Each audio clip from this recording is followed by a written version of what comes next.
नवरात्रि आने वाली है, यानी कि चैत्र की नवरात्रि शुरू होने वाला है। ये 30 मार्च को होगा, 7 अप्रैल इसके समापन होगा। आप सभी नवरात्रि करते हैं, आपको सभी जानकारी है कि नवरात्रि में क्या करना है। एक छोटी सी चीज मैं आपको बताना चाह रही हूँ। इस नवरात्रि में आप लोग दुर्गा की सप्तशती का पाठ जरूर कीजिएगा। दुर्गा सप्तशती पाठ करना बहुत मायने रखता है। कहते हैं कि भागवत गीता पढ़ के जितना फल हमको मिलता है, उतना ही दुर्गा सप्तशती का पाठ करने से आपकी नवरात्रि के जो है आपकी मनोकामना पूरी होती है, आपकी सारी इच्छाएं पूरी होंगी।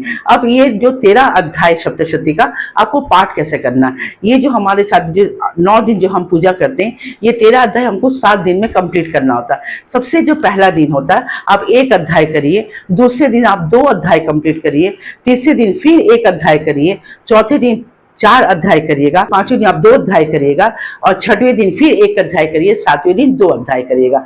इस तरह आपका 13 अध्याय कंप्लीट हो जाएगा।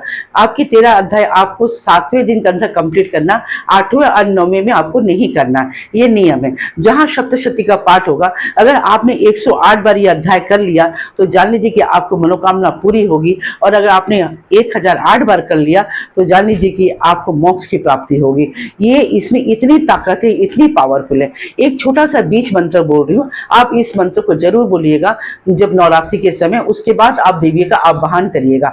सबसे पहले एक मंत्र है, ओम ऐं ह्रीं क्लीं चामुंडाय विचे नमः। इसमें 3 देवी देवताओं का बीच मंत्र है। ऐं यानी कि माँ सरस्वती, ह्रीं यानी कि माँ पार्वती, क्लीं यानी कि माँ काली। इन 3 बीज मंत्रों का एक साथ का उपयोग हुआ।